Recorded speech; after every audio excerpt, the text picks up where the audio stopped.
सबसे प्यारी है, माँ तू जग में न्यारी है।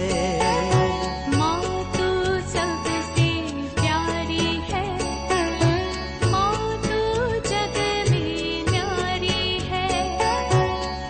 अपने आंचल में रखना, अपने आंचल में रखना, हमें वरदानों से भरना। माँ तू सबसे प्यारी है, माँ तू जग में न्यारी है। माँ तू सबसे प्यारी है, माँ तू जग में न्यारी है। पिता, पुत्र और पवित्र आत्मा के नाम पर आमीन। आप सबों को जय यीशु। हम लोग कैथोलिक कलीसिया के विषय में इन दिनों में मनन चिंतन करते आ रहे हैं। ईसा मसीह के द्वारा एक स्थापित कलीसिया, ईसा मसीह ने पेतरुस को कलीसिया का मुखिया बनाया। कलीसिया का एक सिस्टम ईसा मसीह के काल से ही हम लोगों को देखने के लिए मिलता है। ईसा मसीह जब पब्लिक लाइफ शुरू किया, उन्होंने यहाँ वहाँ से सब शिष्यगणों को इकट्ठा किया। उन शिष्यगणों से ईसा मसीह ने 12 लोगों को विशेष रूप से अलग कर दिया।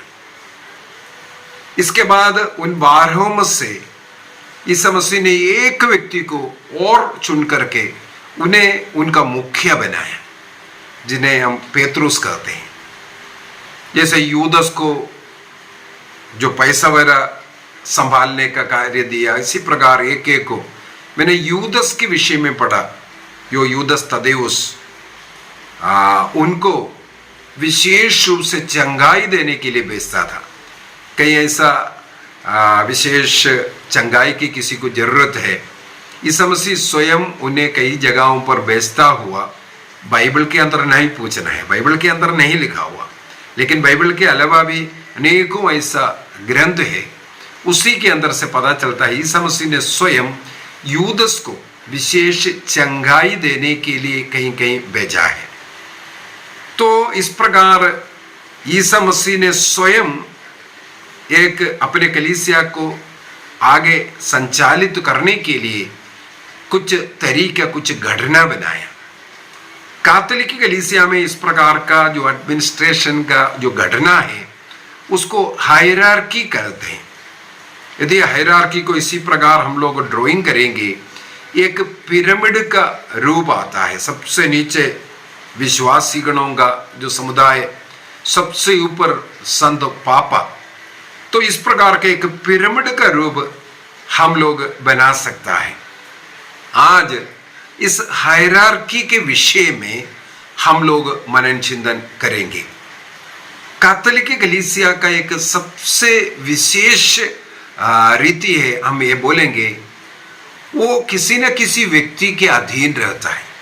ये नहीं है मैं फादर बन गया या बिशप बन गया, मेरे ऊपर कोई नहीं है। जैसे हमारे भारत देश को देख लीजिए, भारत देश का एडमिनिस्ट्रेशन के लिए भी इसी प्रकार सबसे ऊपर प्रेसिडेंट है और इसके नीचे प्राइम मिनिस्टर है, मिनिस्टर्स है, चीफ मिनिस्टर्स है, मंत्रिमंडल है। ऐसा एक ढांचा हमें मिलेगा और एडमिनिस्ट्रेशन में भी उनको मदद करने वाला जो ग्रुप है, ये सब हम लोगों को वहां पर मिलता है, सब एक दूसरे के अधीन। जैसे प्रेसिडेंट सबसे टॉप में है, इसका मतलब ये नहीं है प्रेसिडेंट कुछ भी कर सकता है। वो भी जो पार्लियामेंट है उसके अधीन रहता है, उसका टॉप है, लेकिन उनको अगर आउट करना है तो पार्लियामेंट निश्चित कर सकता है। उसी प्रकार जब एक व्यक्ति प्रेसिडेंट बनता है, चीफ जस्टिस ऑफ इंडिया के सामने वो जो कसम जो लेते हैं वो लेता है। तो इसी प्रकार एक दूसरे से जो कनेक्टेड ये जो एडमिनिस्ट्रेशन का तरीका, ये कैथोलिक कलीसिया का एक सबसे बड़ा विशेषता है। इसका मतलब कोई भी व्यक्ति अपना मनमर्जी का ना कुछ सिखा सकता है, ना कुछ पढ़ा सकता है, ना कुछ कर सकता है, वो किसी न किसी व्यक्ति उनको इसका जवाब देना ही पड़ेगा। अगर गलत कुछ शिक्षा देगा, मेरे ऊपर मुझे पूछने वाला है, क्योंकि मैं कलीसिया से जुड़ा हुआ हूँ, कलीसिया के अधीन रहता हूँ। इसलिए चाहे मैं एक ले पर्सन होकर के कुछ गलत सिखाएगा, मेरे ऊपर पूछने वाला है। ये कैथोलिक कलीसिया का एक बहुत बड़ा विशेषता है। लेकिन कुछ इंडिपेंडेंट कलीसिया हैं, अपने नाम से कलीसिया बन करके सिखा रहा है, झूठ मूठ कुछ भी सिखा सकता है। एक लक्ष्य कैसे धन कमाना है, उस लक्ष्य से इंडिपेंडेंट कलीसिया चलाने वाला लोग हैं। उनके ऊपर कोई नहीं, उनको कोई पूछ नहीं सकता, कोई करेक्ट नहीं कर सकता। जो उनको मन में आया वो सिखा सकता है, और उनका फॉलोवर्स वही सुन करके वाह वाह कर करके वही सब कुछ बोल करके जीने वाला। लेकिन कैथोलिक कलीसिया में ये संभव नहीं है। तो कैथोलिक कलीसिया का ये हायरार्की क्या है, इसको मैं आज आपको बता करके दूंगा। सबसे नीचे से ऊपर की तरफ जाना अच्छा होगा। सबसे नीचे जो विश्वासियों का समुदाय है, और विश्वासियों के समुदाय से ईश्वर लोगों को चुनते हैं। यदि हम लोग इब्रानियों का पत्र हीब्रूस चैप्टर 5 को पढ़ेंगे, वहां पर हम लोगों को इसके विषय में लिखा हुआ मिलेगा। हीब्रूस चैप्टर 5, वहां पर वर्स 1 में पढ़ना चाहूंगा। इब्रानियों का पत्र अध्याय 5 वाक्य 1 लिखा है, प्रत्येक प्रधान याजक मनुष्यों में से चुना जाता और ईश्वर संबंधी बातों में मनुष्यों का प्रतिनिधि नियुक्त किया जाता है। एक बार और पढ़ लेता हूं। जो ईश्वर मनुष्यों में से याचकों को चुनने के विषय में लिखा है, और चुनने वाला वो याजक क्या काम करता है ये लिखा हुआ है। तो ले पर्सन्स के ऊपर जो विशेष रूप से चुने हुए जो याजक वर्ग है, उसके विषय में हायरार्की में हम सीख रहे हैं। इसके अनुसार है हीब्रूस चैप्टर 5 वर्स 1। एक और पढ़ता हूं, प्रत्येक प्रधान याजक मनुष्यों में से चुना जाता और ईश्वर संबंधी बातों में मनुष्यों का प्रतिनिधि नियुक्त किया जाता है। इसका मतलब मनुष्यों के प्रतिनिधि के रूप में ये जो चुने हुए याजक वर्ग हमारे हायरार्की में ऊपर आता है। तो वहां पर हम लोगों को कभी डीकन मिलता है, पुरोहित मिलता है, बिशप मिल रहा है, कार्डिनल मिल रहा है, इस प्रकार कई लोग, और पोप। तो इनका क्या है, कैसे है, क्या करता है, क्या कर सकता है, ये मैं आपको बता करके दूंगा। तो प्रभु जिन लोगों को इस प्रकार विशेष रूप से चुनते हैं, वो याचक वर्ग का हम लोग 3 श्रेणी बोल सकता है। उसका 3 श्रेणी है। सबसे पहला वाला श्रेणी को हम लोग डीकन कहते हैं, दूसरा श्रेणी को हम लोग पुरोहित कहते हैं, और तीसरा और अंतिम जो पूर्णता में जब वो याजक वर्ग का वो जो याजक पहुंचता है, उन्हें हम बिशप कहते हैं। इसका मतलब पुरोहिताई का ये 3 स्टेज है, हम लोग ये बोल सकता है। सबसे पहले डीकन। आजकल डीकन भी 2 प्रकार का डीकन मिलता है। एक जो डीकन है, डीकन का वो स्टेटस एक जो पुरोहित बनने के लिए जो पढ़ाई करने वाला सेमिनारियन को तब मिलता है, वो पुरोहित बनने के करीब 1 वर्ष पहले उनका जो डीकन का ऑर्डिनेशन दिया जाता है। वो भी एक ऑर्डिनेशन है। उनको भी इसके बाद, ये डीकन बनने के बाद कई काम करने का अनुमति है। उदाहरण के लिए मिस्सा बलिदान के बीच में जो पुरोहित जो ईश्वर का वचन की घोषणा करता है, तो मिस्सा बलिदान के बीच में मैं जाकर के वचन की घोषणा नहीं कर सकता, क्योंकि वो मिस्सा बलिदान पुरोहितों द्वारा बना है। लेकिन एक डीकन पुरोहित के स्थान पर यह सरमन या वचन की घोषणा कर सकता है। इसका मतलब डीकन बनने के बाद सेमिनारी में पढ़ रहे ब्रदर है या सिस्टर है, ये बोल करके मिस्सा के बीच में प्रवचन नहीं दे सकता।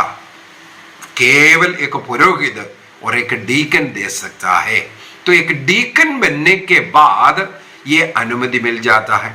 इसके बाद लैटिन कलीसिया के अनुसार एक डीकन बनने के बाद वो बपतिस्मा दे सकता है। यदि विवाह के बाहर मिस्सा बलिदान के बाहर विवाह होता है तो विवाह को भी वो आशीष दे सकता है। तो इस प्रकार छोटे मोटे कार्य उनके द्वारा ले सकता है, क्योंकि वो पुरोहिताय का प्रीस्ट का जो फर्स्ट स्टेज में फर्स्ट स्टेप में पहुंच चुका है। ये एक प्रकार का उन्हें जो ऑर्डिनेशन डीकन का ऑर्डिनेशन मिल चुका है। मैंने कहा दो प्रकार का डीकन्स होता है। एक डीकन को जैसे इस प्रकार का डीकन है जो सेमिनारी पढ़ाई चल रहा है, पुरोहिताय के पहले जो डीकन ये मिल रहा है वो इसके बाद 1 साल के बाद पुरोहित बन करके जाता है। लेकिन एक और डीकन है जो परमानेंट डीकनशिप करते हैं, वो केवल डीकन ही बनकर के रहते हैं। उनके लिए भी कुछ पढ़ाई करना पड़ता है, इसके बाद वो डीकन का काम कर सकता है। वो शादीशुदा व्यक्ति भी हो सकता है। अपना थियोलॉजी सब करने के बाद यदि धर्म प्रांत का एक बिशप चाहते हैं किसी को भी, वो ये डीकन का पद दे सकता है और काम ले सकता है। तो उनको परमानेंट डीकन कहते हैं। तो जो फर्स्ट लेवल जो प्रीस्टहुड है वो मिलने के बाद वो कुछ काम भी करते हैं, प्लस इसके बाद वो प्रीस्ट बनने के लिए आगे बढ़ते हैं। दूसरा श्रेणी में है पुरोहित बनना। एक व्यक्ति को पुरोहिताई मिलने के बाद वो मिस्सा बलिदान हो गया, अन्य संस्कारों को हुआ, जो ले पर्सन के लिए, जो विश्वासियों के लिए आध्यात्मिक जरूरतें जो कुछ है उनकी सेवा करने के लिए विशेष रूप से नियुक्त वर्ग है पुरोहित। पुरोहितों में भी 2 प्रकार का पुरोहित मिलेगा।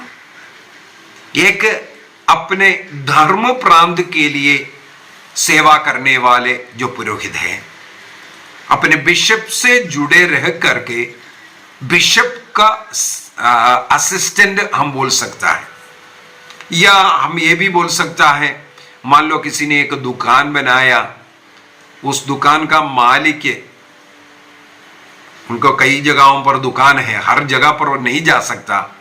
किसी विश्वस्त को दुकान चलाने के लिए जब अधिकार देकर के रखता है वो व्यक्ति, तो बिशप के अभाव में एक पुरोहित, एक पल्ली जिस एरिया उनको दिया जाता है, वहां का जनताओं का आध्यात्मिक या भौतिक जरूरतों में मदद करने के लिए नियुक्त व्यक्ति है ये जो डायोसीसन प्रीस्ट। दूसरा एक और प्रकार का हमें मालूम है जिसे हम लोग रिलीजियस प्रीस्ट कहते हैं। रिलीजियस है बोलते हैं, जैसे डोमिनिकन है, कई है जो जेस्यूट है, विंसेंशियन फादर लोग हैं, फ्रांसिस्कन फादर लोग हैं, ऐसे कई ग्रुप है। इन सबों को हम लोग रिलीजियस फादर बोलते हैं। किसी न किसी कॉन्ग्रीगेशन उसके अधीन रहता है और उनका एक सुपीरियर रहता है। उस सुपीरियर फादर के अंडर में डायरेक्ट वे लोग आते हैं, और साथ ही साथ जिस डायसिस में वो काम कर रहे हैं उस डायसिस का बिशप के अंडर भी आता है, लेकिन उनका डायरेक्ट जो कनेक्शन है उनका सुपीरियर के। और उनके वस्त्र में भी जो कैसक वगैरह जो पहनता है, अपने कॉन्ग्रीगेशन नियम के अनुसार कलर में या अन्य पहनावा में सब बदलाव भी होते हैं जो कॉन्ग्रीगेशन के अनुसार।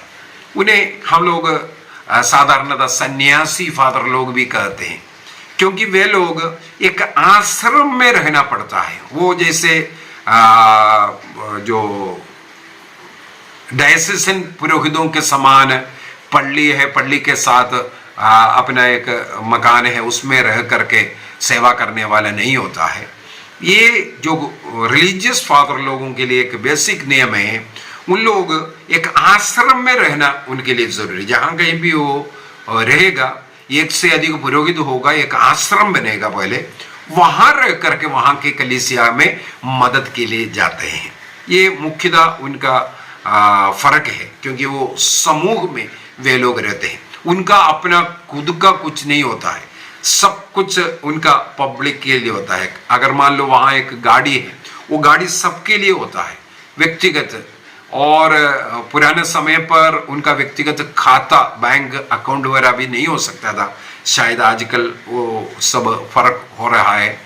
तो अपना खुद का नहीं, सब पब्लिक, सबका, ये इस प्रकार का मनोभाव में रहने वाला जो रिलीजियस जो फादर्स। तो पुरोहित भी हम लोग देखते हैं दो प्रकार का, एक रिलीजियस फादर और दूसरे एक डायसिस का फादर। डायसिस का फादर डायसिस के सेमिनारी में पढ़ाई कर ये उस डायसिस के लिए कार्य करता है और उस डायसिस का बिशप द्वारा उन्हें ऑर्डिनेट करता है। जब तक वो पुरोहित डायसिस के बिशप के साथ जुड़ा हुआ है, उसको अधिकार है।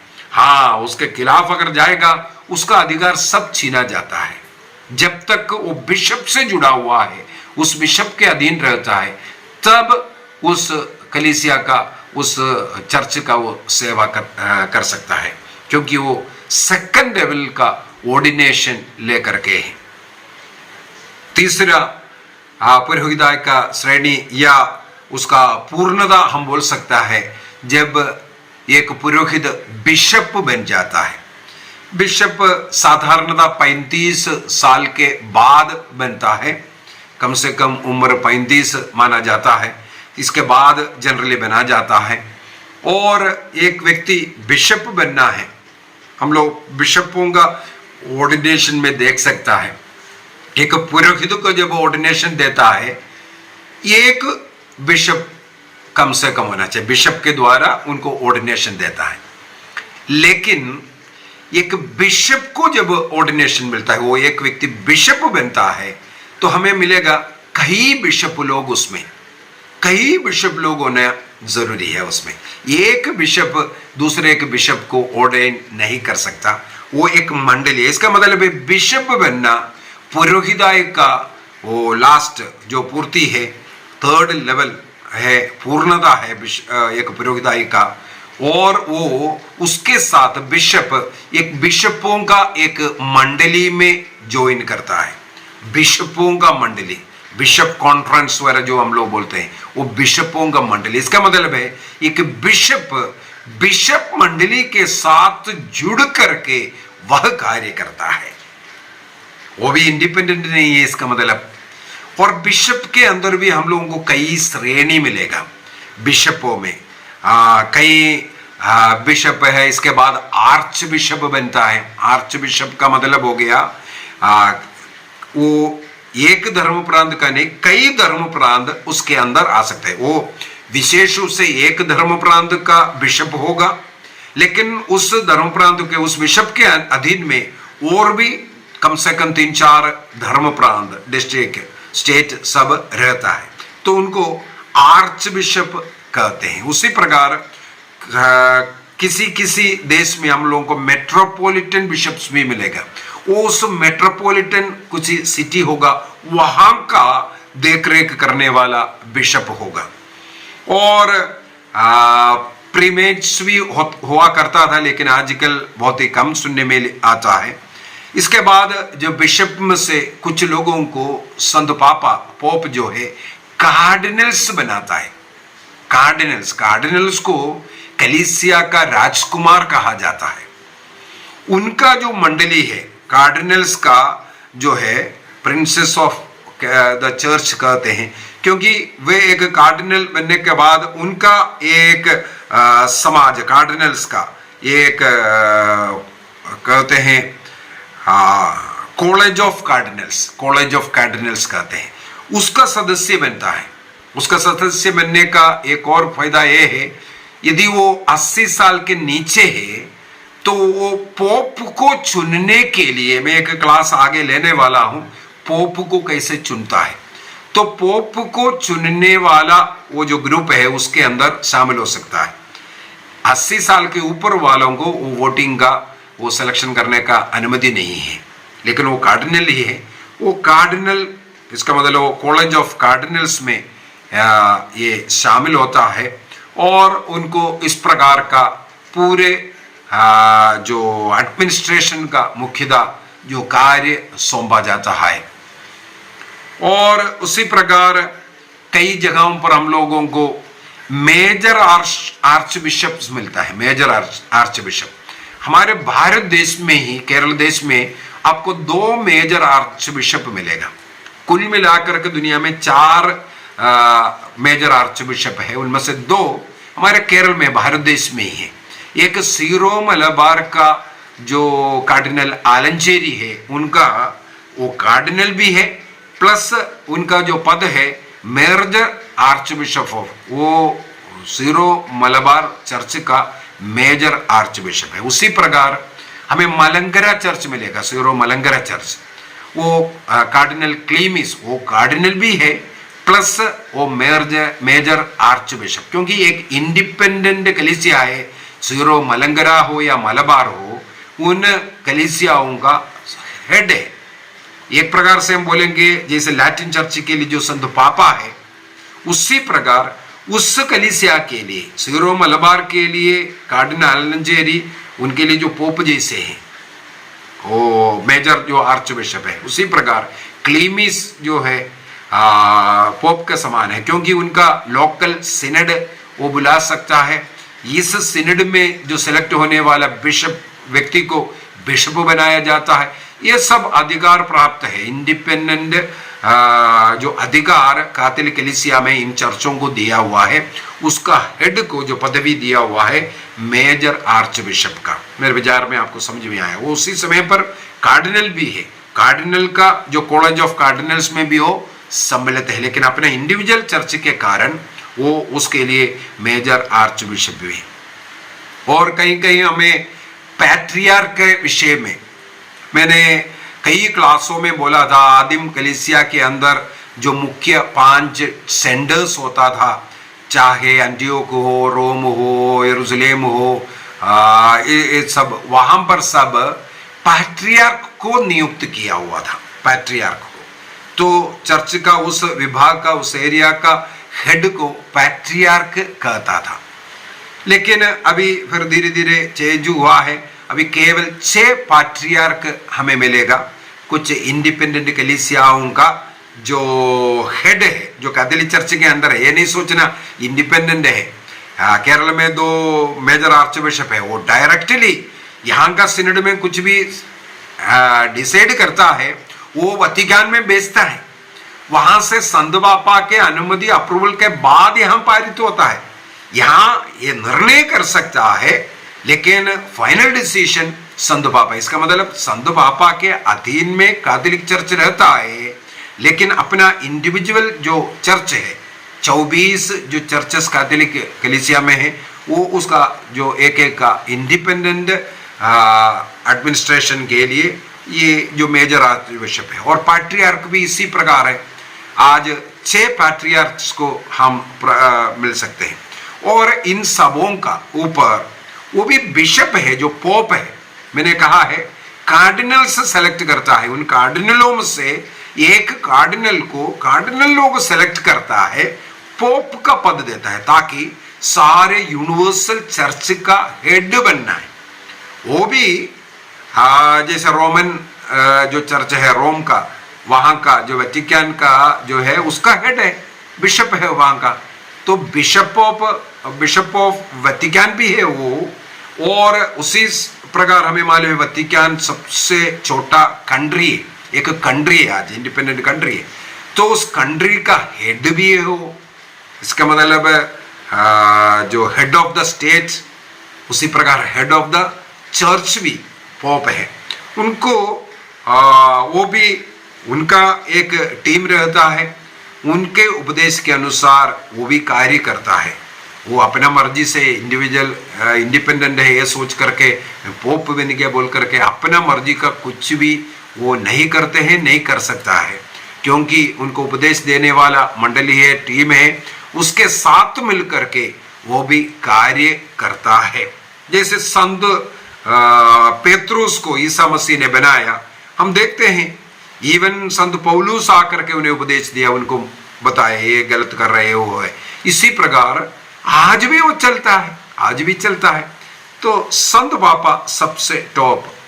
तो इस प्रकार एक हमारा बोल सकते हैं एक पिरामिड का शेप में, रूप में हमारे ये हायरार्की कैथोलिक कलीसिया का जो गवर्निंग हायरार्की है।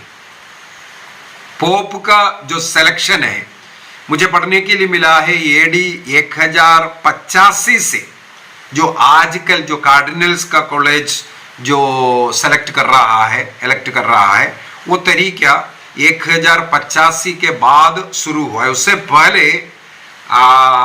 ऐसे ही सेलेक्ट होता था। इवन हम लोगों को इतिहास में पढ़ने के लिए मिलेगा, कोई राजा ने किसी न किसी को पोप बनाया, एक ही समय पर दो पोप रहा, क्योंकि राजा के एक पोप रहा। इस प्रकार का कई कहानियां हम लोगों को पुराने समय पर पढ़ने के लिए मिलता है। लेकिन बाद में आकर के नियम कानून उसके ऊपर सख्त हुआ। 1085 के बाद पोप का सिलेक्शन का तरीका अलग है। वो सब में एक क्लास पोप का कैसे सेलेक्ट होता है इसमें बताऊंगा। तो हमें मिला है ले पर्सन को भी कुछ अथॉरिटी है, वो भी पास्टरल काउंसिल का सदस्य बन सकता है। उनका भी जो बात है ऊपर तक, इवन अभी जो सिनड होने वाला उसमें ले पर्सन का जो बात है वो वहां तक पहुंच रहा है। तो उनको भी अधिकार है, अधिकार है।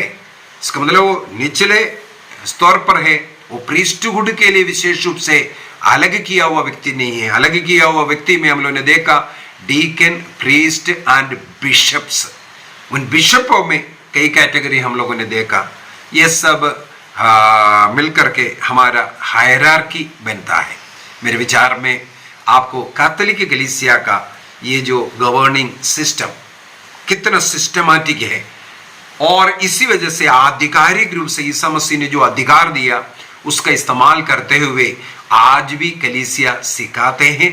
और ईसा मसीह ने जो तीन कार्य किया था, जो पवित्रीकरण का कार्य जो पुरोहित के द्वारा जो कर रहा है पवित्रीकरण, और वचन की जो सेवा करने वाला नबी का कार्य ईसा मसीह ने जो किया वो कार्य। इसके बाद जो राजा का रोल, जो लोगों का देखभाल करना, चाहे आत्मिक या भौतिक, ये कार्य, ये तीनों कार्य जो ड्यूटी से है, इन पुरोहित जो विशेष रूप से चुने हुए लोग, आम जनता से चुना हुआ, अलग किया हुआ और प्रभु संबंधी इस प्रकार का कार्य करने के लिए वे नियुक्त है, उसके विषय में हम लोगों ने आज सुना। आइए अपने आंखें बंद करें, प्रभु को धन्यवाद दें हमारे कैथोलिक कलीसिया के लिए, हमारे संत पापा के लिए, सभी कार्डिनल्स के लिए, बिशप्स के लिए, पुरोहितों के लिए, धर्म बहनों के लिए, डीकन्स के लिए, सभी कलीसिया के विश्वासियों के लिए प्रार्थना करें। वे कलीसिया के अधीन रहकर स्वर्ग राज्य की यात्रा करेंगे। अपने को पवित्र कर संस्कारों को समय समय पर ग्रहण करते हुए प्रभु की इच्छा के अनुसार अधिकारियों के अधीन रहकर, अधिकारी जो सिखाते हैं उसके अनुसार चलते हुए हम जीवन जिएंगे। धन्यवाद दीजिए प्रभु को, इस प्रकार के एक हायरार्की हमारे लिए दिया। धन्यवाद दीजिए हमारे सब पुरोहितों, धर्म भवनों, बिशपों के लिए, संत पापा के लिए। उनको जो बुलाहट मिला है उसके अनुसार वे ईमानदार रह सके, पवित्र रह सके, अपने जीवन के उदाहरण संसार को दे सके। पिता, पुत्र और पवित्र आत्मा के नाम पर आमीन। आप सबों को जय यीशु।